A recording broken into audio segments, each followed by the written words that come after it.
Saludos muchachos, espero que se encuentren bien de nuevo una semana, eh, deseando que sigan todas las medidas de seguridad, ¿verdad? Y de higiene que nos han estado indicando, como les repito, cada semana.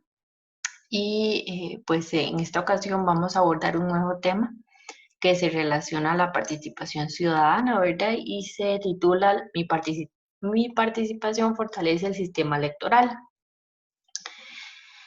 Primero, antes de arrancar, vamos a ver algunos conceptos claves que vamos a desarrollar y que tenemos que tener claros para a la hora de hacer el examen, ¿verdad?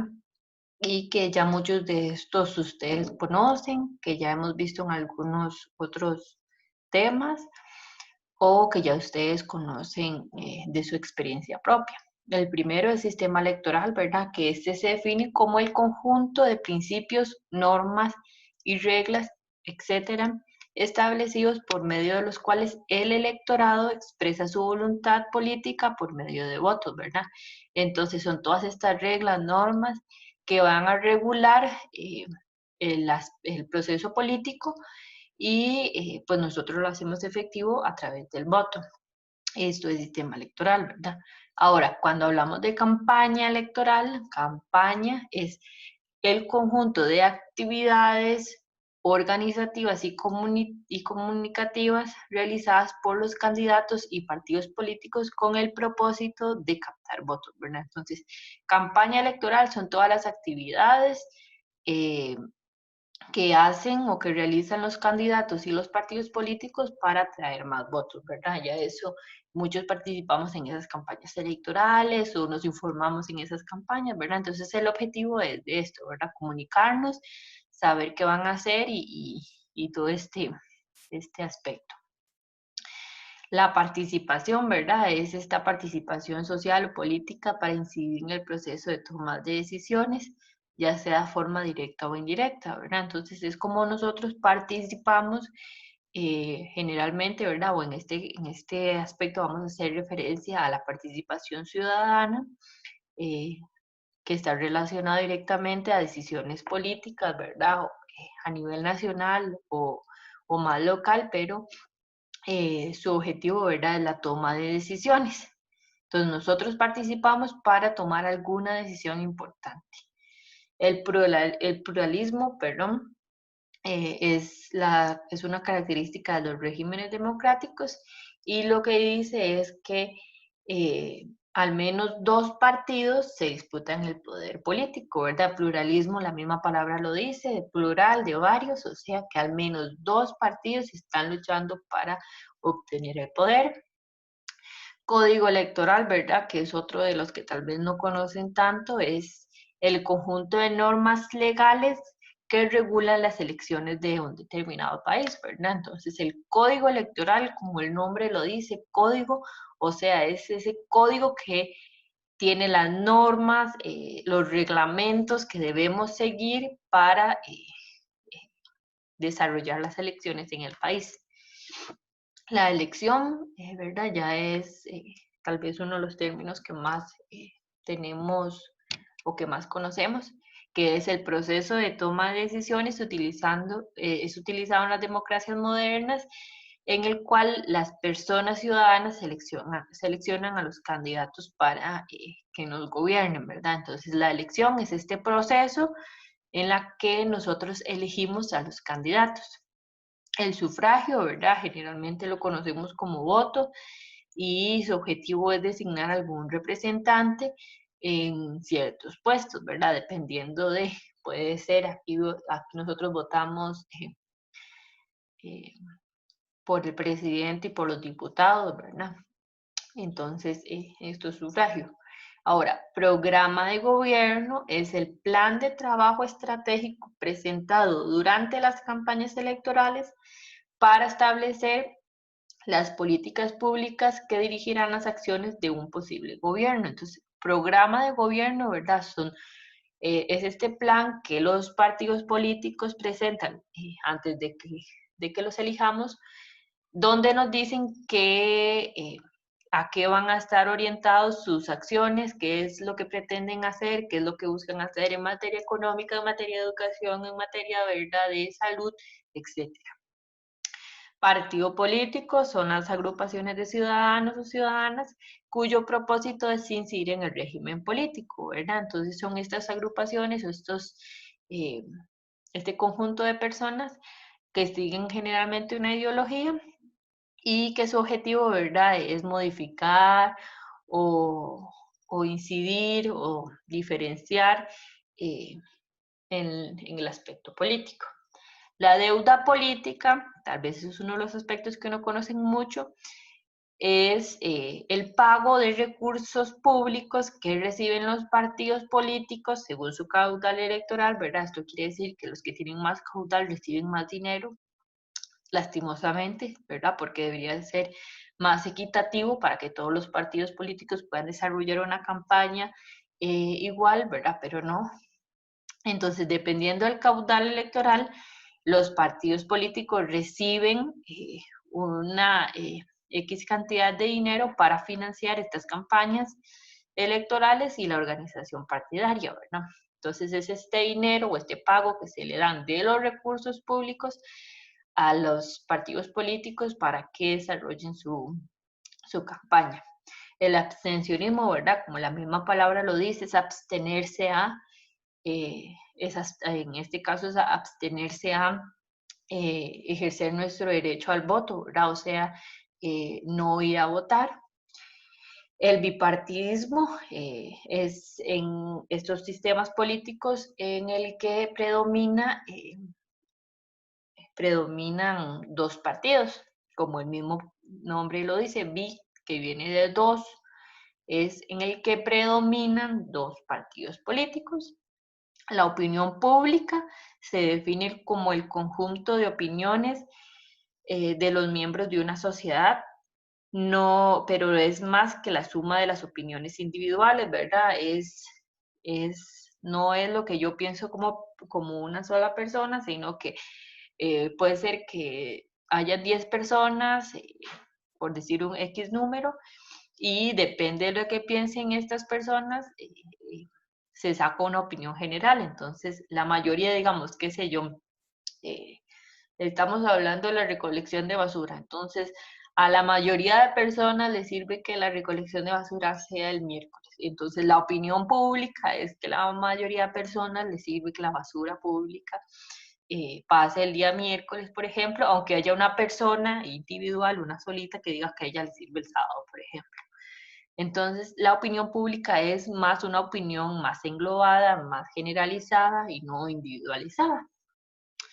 La propaganda es el conjunto articulado de mensajes dirigidos para dar a conocer algo con el fin de influir en la opinión y en su conducta. O sea, la propaganda son todos estos mensajes que generalmente hacen los partidos políticos por medio de la campaña electoral eh, con el objetivo, ¿verdad?, de influir o de cambiar las opiniones de las personas a su favor, ¿verdad?, generalmente.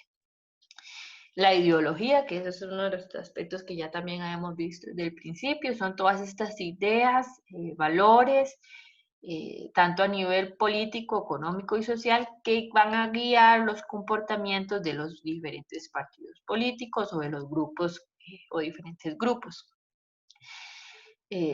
Como ya lo habíamos visto, puede ser que un partido tenga tal ideología o el otro diga tal otra, ¿verdad? Entonces son todas estas ideas que van a guiar cómo se van a compartir, cómo se van a comportar, perdón, cierto grupo o cierto partido político. Y el multipartidismo, ¿verdad? Que es muy similar a los otros, lo que dice es que es un sistema partidario en el cual se fragmentan los caudales electorales en tres o más agrupaciones. Entonces,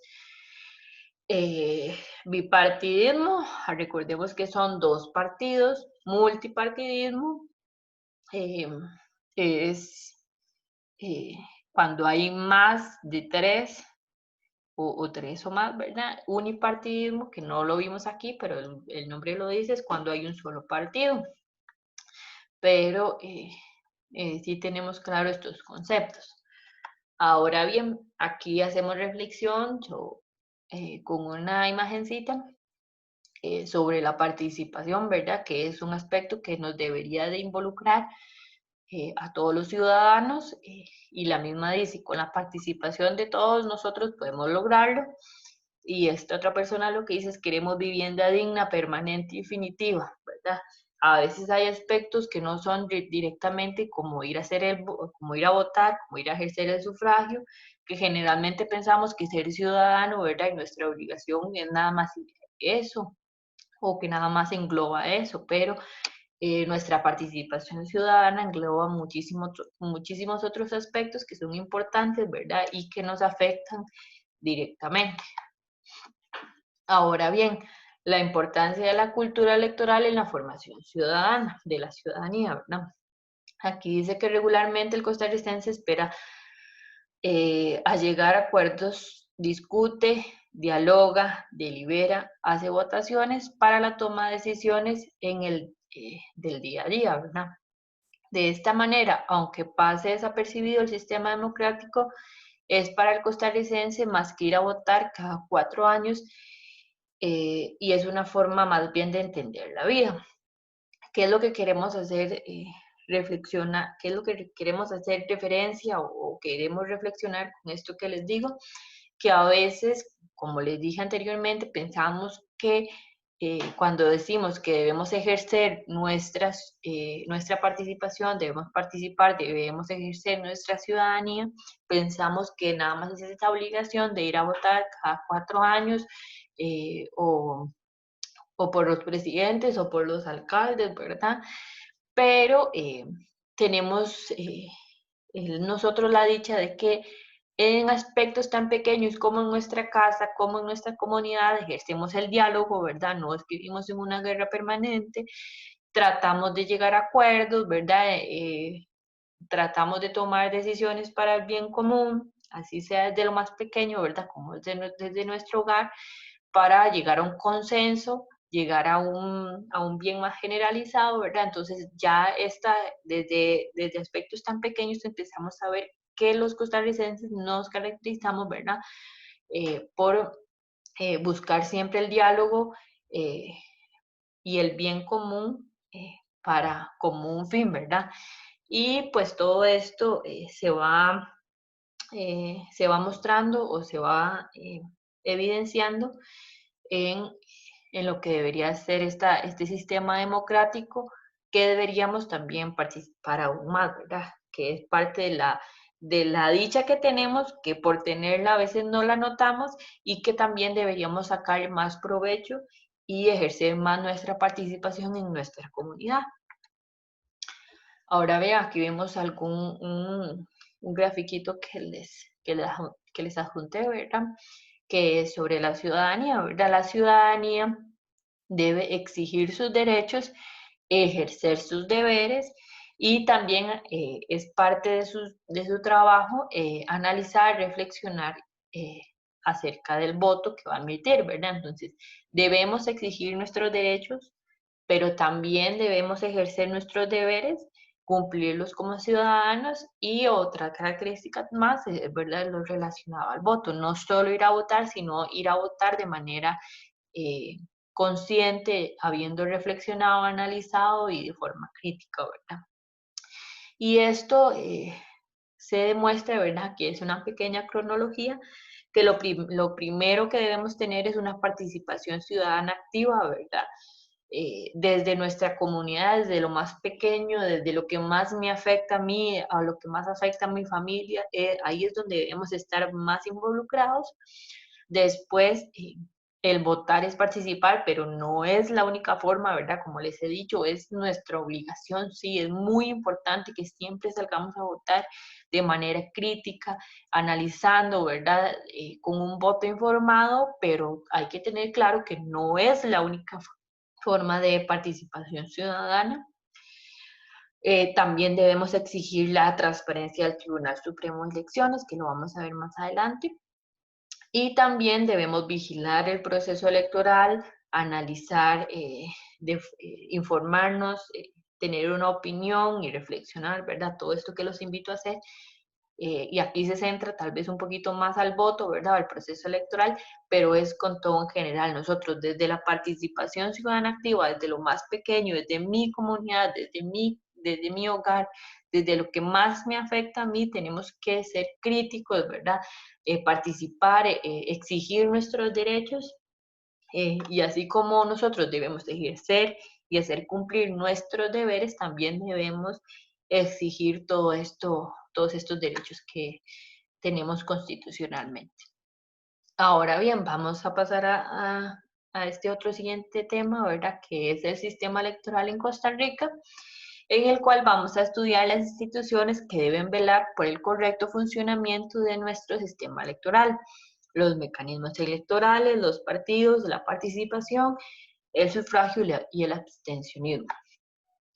El primero, ¿verdad? O el más importante de las instituciones que vamos a ver es el Tribunal Supremo de Elecciones, eh, que se conoce como tal, como lo conocemos actualmente a partir del 7 de noviembre de 1949, que se norma así en la Constitución que tenemos vigente, ¿verdad? Hasta nuestros días, ¿verdad? El tribunal adquirió rango constitucional con independencia de todos los poderes del Estado, eh, a partir, ¿verdad?, del 7 de noviembre, como les dije, según lo norma la Constitución, o sea, es independiente de los otros poderes del Estado, asume la dirección de los asuntos electorales y también del registro civil como máxima dependencia. El Tribunal Supremo de Elecciones es el órgano constitucional superior en materia electoral y por tanto responsable de la organización, dirección y vigilancia de todos los actos relativos al sufragio, ¿verdad? Entonces, en este caso hay que tener claro, ¿verdad?, que el Tribunal Supremo de Elecciones está normado constitucionalmente a partir del 7 de noviembre del 49, ¿verdad? Está normada constitucionalmente y en la Constitución lo que dice es que él se va a encargar de todo lo relacionado al sufragio, ¿verdad? De que se de forma correcta, de que se vigile, ¿verdad? Ya lo vamos a ver más adelante. Entonces, él norma todo lo que está relacionado al sufragio y que también es importante decir que es independiente de los otros poderes del Estado, ¿verdad? Recordemos que los otros poderes del Estado son el Poder Ejecutivo, Legislativo y Judicial, pero el Tribunal Supremo no es parte de ninguno de estos poderes, sino es una institución independiente. Y aquí, ¿verdad? Les dejo al ladito una imagencita, ¿verdad? Que es referente al voto, ¿verdad? Y lo que dice es que un país es democrático por las elecciones, pero también por el pluralismo, ¿verdad? Que ya lo vimos, que es que hayan 3 o más partidos políticos, por las votaciones, ¿verdad? Que ya aquí es donde entra todo lo que hace el Tribunal Supremo de Elecciones en la norma y en la regulación de todo lo que tiene que ver con las votaciones. Ahora sí, aquí vamos a ver algunas de las funciones que tiene el Tribunal Supremo de Elecciones, ¿verdad? El primero es que él es el que convoca las elecciones. eh, en este caso, ¿verdad? Hablando de elecciones, ellos también, como vamos a ver más adelante, también se encargan de diferentes eh, aspectos que también se votan, ¿verdad? Como ya habíamos visto anteriormente, de opinión pública. En este caso, de los referéndums, que son los que se votan, ellos también se encargan de organizar todo esto. Pero en primer lugar, son los que convocan las elecciones, son los que nombran los miembros de las juntas electorales, ¿verdad?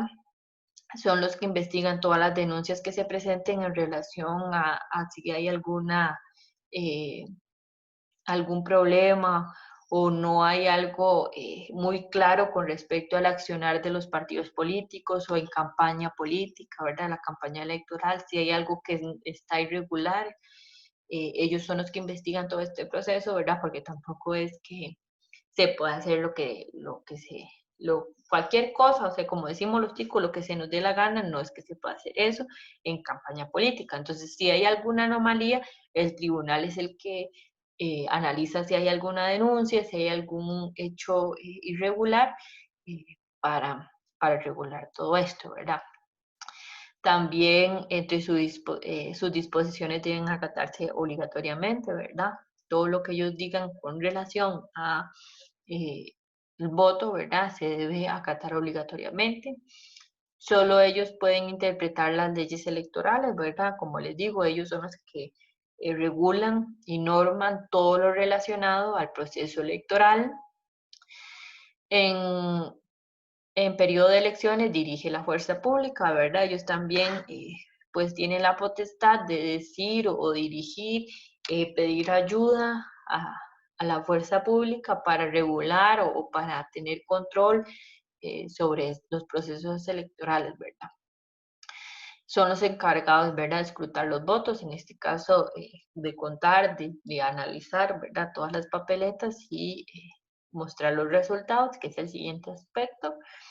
Eh, y también son los encargados de transmitir los resultados de las elecciones, como sabemos, ¿verdad? Cada vez que están las elecciones, las presidenciales, que son las que más se le sigue el proceso, vemos en televisión donde son el presidente del tribunal el que sale a decir cuáles son los resultados de las votaciones.